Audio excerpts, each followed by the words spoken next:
tumeweka bridge kwa hapa.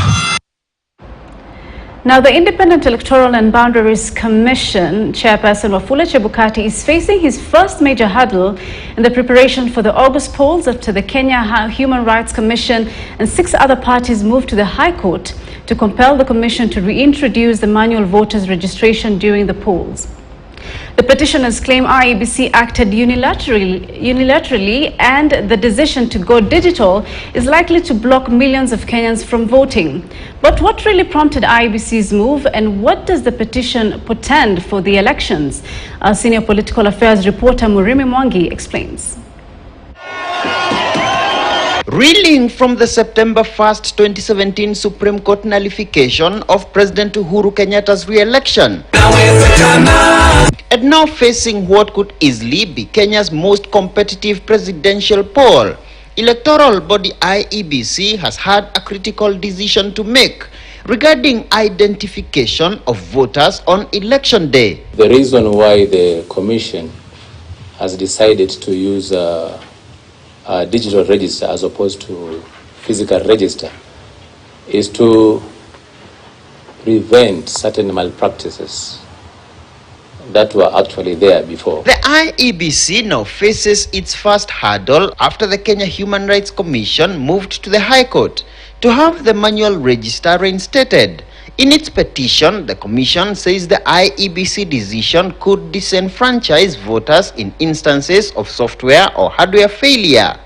IEBC had announced that a copy of the voters register would be loaded in the Kenya Integrated Management System so that voters whose biometrics fail can be identified by loading the alphanumeric data from their primary identification documents, being the national identity card or passport. But the Commission in a petition now says such a search would fail if the KIEM's battery is low, or the keys not working, or even when the screen pad malfunctions, or when the kit is unable to load data or is corrupted by malware.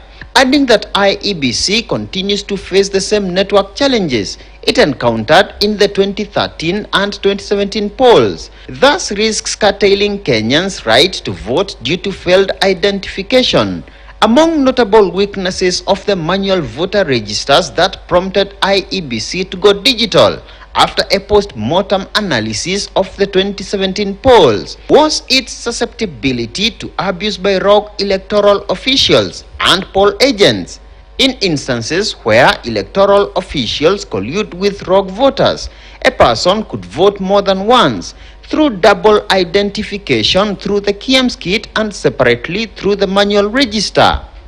According to the IEBC, use of the manual register had also created a potential avenue for impersonation of voters, where a person other than the real registered voter is identified manually on account of mismatch of biometric data on the KIEM's kit. In extreme instances of collusion, some poll experts argue that a manual register leaves room for rogue polling clerks to exaggerate voter turnout by crossing out names of persons who in real sense did not vote and marking out the ballot papers in favor of a preferred candidate, loopholes which could somewhat explain anomalies reported at the 2017 Supreme Court petition, where some polling stations reported higher turnouts for presidential election compared to other elective seats. IEBC now forced to defend its decision to go digital in the wake of demands from the former Prime Minister Raila Odinga-led Azimio la Umoja One Kenya coalition for clarity on the complementary voter identification mechanism the Commission would deploy at the polls. The fact is, the digital register is the same register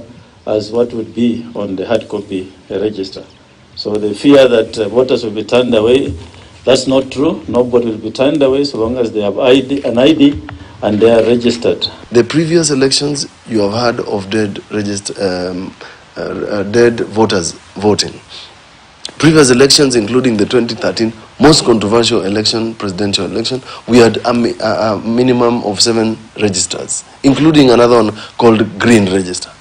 So I support the idea of one register which is in the law, an electronic way of identifying voters. In 2017, approximately 2.5 million voters were identified with the manual register after verification of their data failed due to damaged fingerprints and exposure of the KIEMS kit to extreme weather elements. Concerns over the coming polls further compounded by the fact that some 1,200 polling stations representing approximately 1 million people are not connected to 3G and 4G network, which could complicate transmission of poll results. This despite IEBC's pledge to deploy satellite gadgets. And no doubt the IEBC remains on the spotlight as the Chebukati-led team prepares to redeem the commission from ghosts of the botched 2017 polls. Murimi Mwangi, KTN News. Well, that story by Murimi Mwangi takes us to a short commercial break. We'll be back with more. Stay with us.